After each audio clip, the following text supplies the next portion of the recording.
Hello, this is Ken Barron. I'm with the National Association of Black and White Men Together, and asking you to like us, to comment to us, and to subscribe to our platforms. Thank you so much. And now on with the show.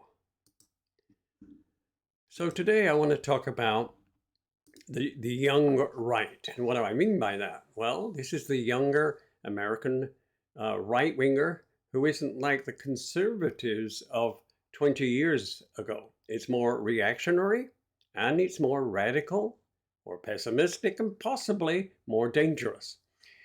That's the message of a pair of recent articles of the youthful conservative people.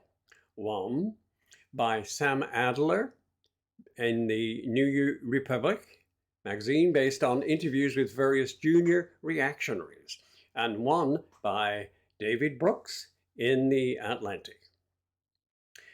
They have trained their sights on the true enemies, these young persons, the left-wing elite. They've trained them as a cult of the billionaires and bureaucrats and privileged, perpetuated by bullying, empowering by the most sophisticated surveillance and communications, and limited only by the scruples of rights that are protected or not, for example, in China.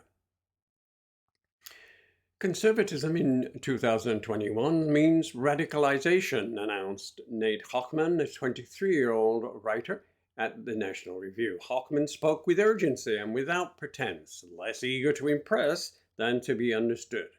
He said, "We have to think of ourselves as counter-revolutionaries or restorationists who are overthrowing the regime."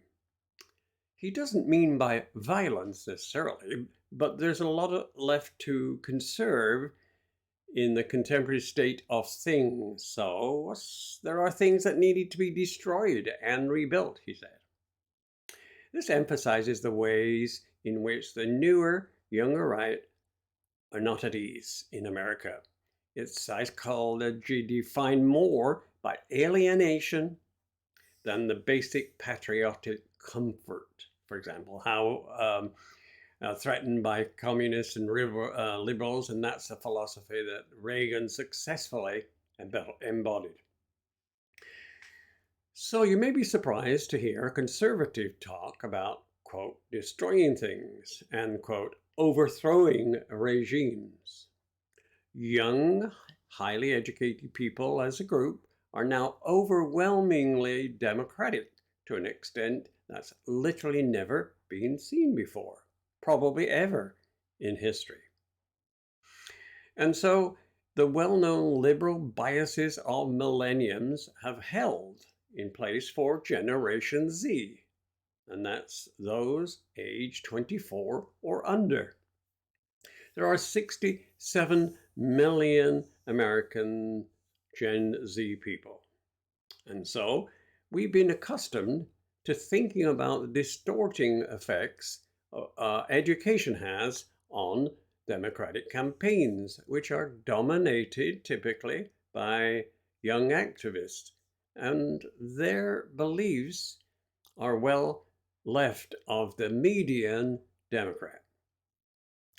Given the highly statistical likelihood that a young person who went to college is a Democrat, those college grads who are not liberal, the hard-headed holdouts who buck the trend, of course, as you might expect, tend to be very much different than the norm, if that's the right word for it. The emphasis is understandable, but there's another way of looking at the new right's place in American politics. Its vibe is alienated and radical, certainly, but at the same time, its analysis of our situation feels more timely, more of this movement than many alternate programs on the right or even on the left. So abroad, the double failure of the U.S. post 9/11 nation building in Iraq, in Afghanistan, those nation building efforts, and our open door currently to China requires either a recalibration to contain the Chinese regime or else a general pullback from overextended empire. At home, there are threats to our liberty from Silicon Valley monopolies enforcing progressive orthodoxy, and the threat to human happiness from the addictive nature of social media. I've talked about this before. There's also the online pornography, which can become addicted to. And in general, online life could be persistent in general. And then there is the collapse of the birth rate.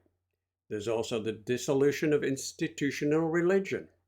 And in addition, the decline of normalcy manifests in the younger generation failure to mate, to marry, and to raise families.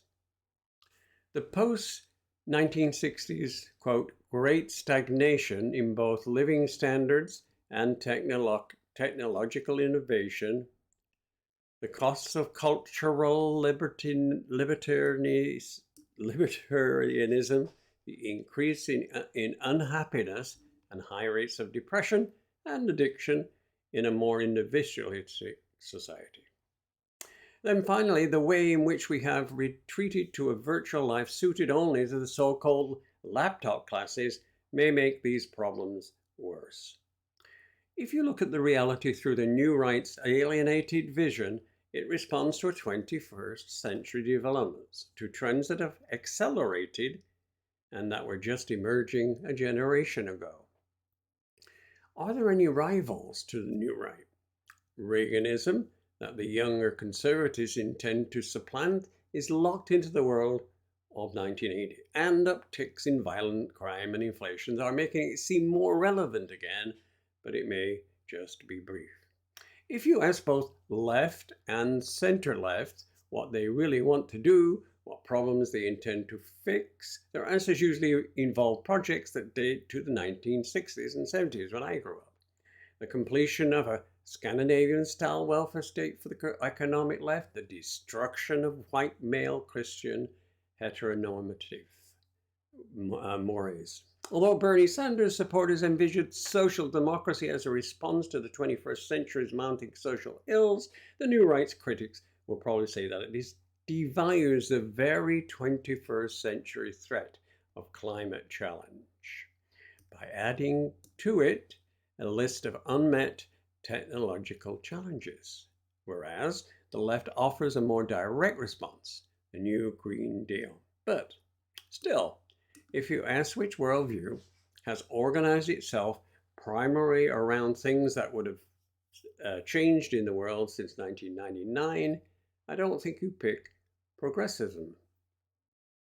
Woke progressives supported social radicalism, where racism and patriarchy are taken as the constant enemies, feels weirdly and anachronistically in a world where cultural conservatism is an embattled subculture. And cultural liberalism is a simple default. All this doesn't mean that the younger right is destined for power or wise governments. It may never win popular support. And while it's been overpowered in certain ways by Trumpism, that entanglement may leave it an intellectual adjunct to a mostly destructive form of right-wing politics. Exactly none of these challenges identified by the new right will be resolved if Trump unfortunately drives us into a constitutional crisis in 2024 in the general election. But still, if you look at the reality through the new right's vision, you may see the strange world of 2021 more clearly than through other eyes. Yes, so it seems to me that this new way of looking at things by younger people needs to be watched very carefully. Thank you for listening. This is Ken Barron with the National Association of Black and White Men Together. I'm asking you to subscribe again, and if you would, visit us. Thank you so much for listening.